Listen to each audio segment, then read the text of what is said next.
The language used at an Ash Wednesday service is nothing if not sharp. Remember that you are dust. To dust you shall return. Don't ever blurt out something like this to a stranger at a grocery store. He or she, or the police for that matter, might challenge you with questions like, "Why did you say such an aggressive and unsettling thing to a stranger? What gave you the right to intrude on somebody else's sense of well-being?" Now, the folks who come to our Ash Wednesday service will be volunteers, and the words in question are written in the Ash Wednesday service and are not a personal blurt on the clergyman's part. But are they even news? Who needs to be reminded that life is short and human nature flawed? Isn't it the comic book caricature of the clergyman, that he's the old guy up at the front of the church who looks at people in good health and enjoying their lives rather a lot, so that he can shake his finger at them and say, "It won't last, you know." He tells the beautiful that they will soon be old and ugly. He tells the strong that they will weaken and fade. He tells those proud of the recent past that their achievements are really just so much dry grass. Why would anyone want to be such a professional wet blanket? No, let this old clergyman at the front rejoice with you about everything which is good and lively and ascendant in the course of this life. And frankly, like most pastors, I can see in my mind the faces of people who I know to be currently struggling with the deathward stance their lives have taken. They are ill, and their bodies will not get better.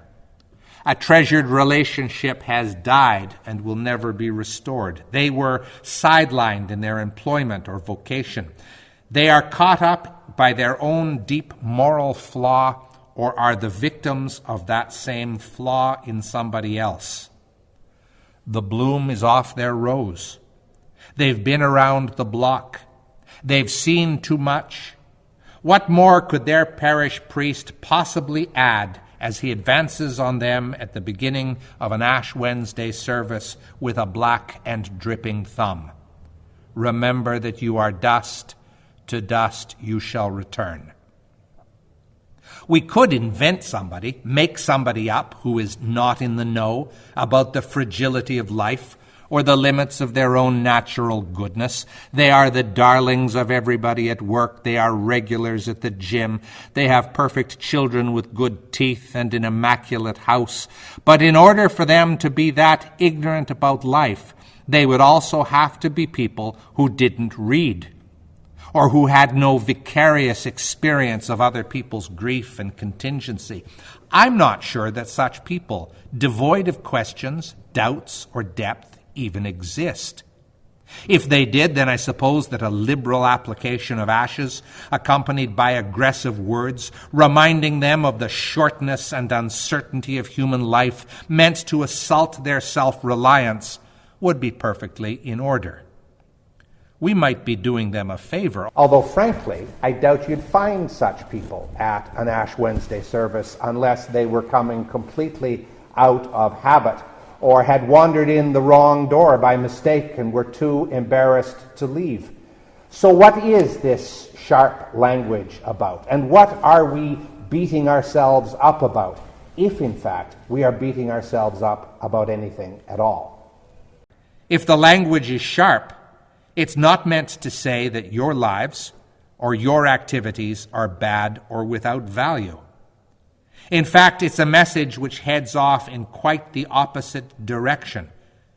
The sharp language underscores the tremendous value to be found in our lives, our pursuits, our allegiances, by reminding us of the frame within which these events take place, and that we must honor the time we have been given. The American poet Carl Sandburg wrote a poem called Limited in his 1916 collection entitled Chicago Poems. It goes like this.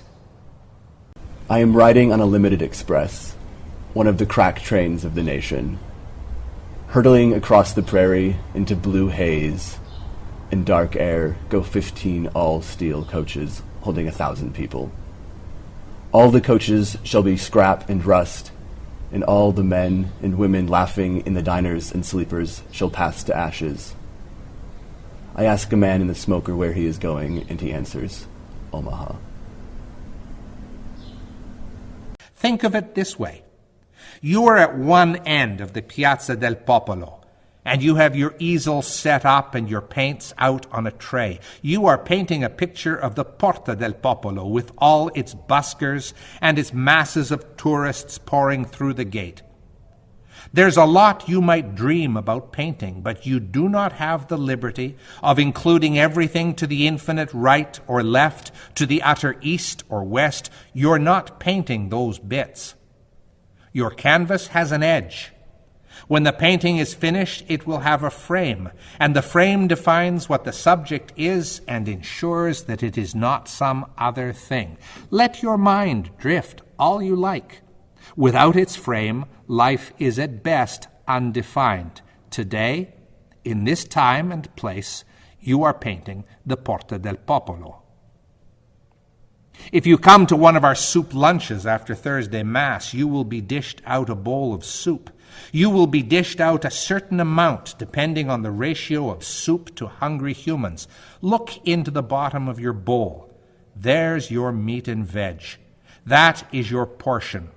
And your portion, generous or slender, is not infinite. These ashes are not the Church's attack on youth, beauty, strength, innocent, the pride in one's achievements or healthy egos. They remind us pointedly that our time on earth is finite, and the beautiful things of life, and the noble things, and the worthy things must be prioritized, chased down, and worked towards. You are not being accused by your parish priest of being shallow or stupid people of whom little good can be said. We are the living, we are the mostly healthy, and we have years left to us. Think of it this way, as perhaps a kick in the pants. Not to embrace death, but to take life and time more seriously. To become aware that we must make the most of our days, to seek out love, to take risks, to find our place in the kingdom of God, and to discover the enduring value of relationships and commitments. These ashes are a gift of life.